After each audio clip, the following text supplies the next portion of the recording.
Hello and welcome to today's edition of Daf Yomi, carrying on from the previous Daf 83, Amud B. The Gemara provides the biblical sources for the ruling of the Braita.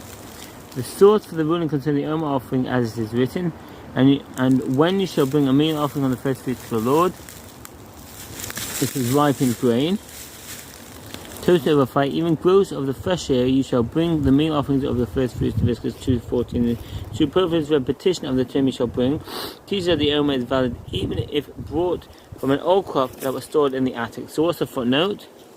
Vafina min ha'aliyah. The two loaves must be brought from the produce of the Eretz Yisrael from the new crop. If such produce was not found, it may be brought from the produce of an old crop. This is in accordance with the opinion cited in the Braita and not the Mishnah. Rambam says for very hilchot Timidi Misofim 8:2, because the Mishnah and the Lechem Mishnah there. The source for the ruling concerning the two loaves as it is written, and you shall offer a new meal offering to the Lord from your dwellings, and you shall bring 2 wave loaves. This is 23:16-17. The term your dwellings is a reference to Eretz Yisrael. Therefore, the verse indicates that the 2 loaves must be brought from grain grown there, and not from outside of Eretz Yisrael. Furthermore, the term from your dwelling teaches that the offering may come from any grain grown in Eretz Yisrael, and even from an old crop that was stored in the attic. The Gemara asks how 2 halachot can be derived from the same term. Didn't you already expound that term to teach that one can use grain only if it's grown in Eretz Yisrael?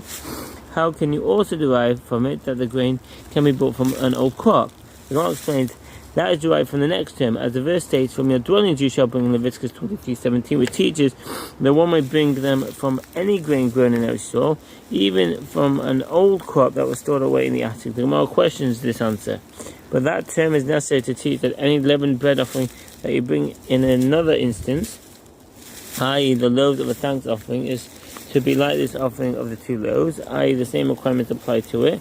How then can you expand the term to also teach that grain from an old crop can be used for the 2 loaves? The Gemara explains, if so, that the term is written only to teach about the requirements for the other leavened bread offerings, and let the verse write, you shall bring tavi, using the singular form.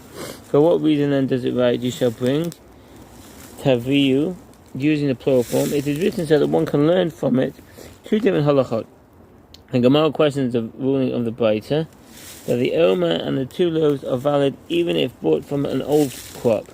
But isn't the term first written with regard to both the Omer and the 2 loaves? It indicates that they must come from the new crop. The Omer is referred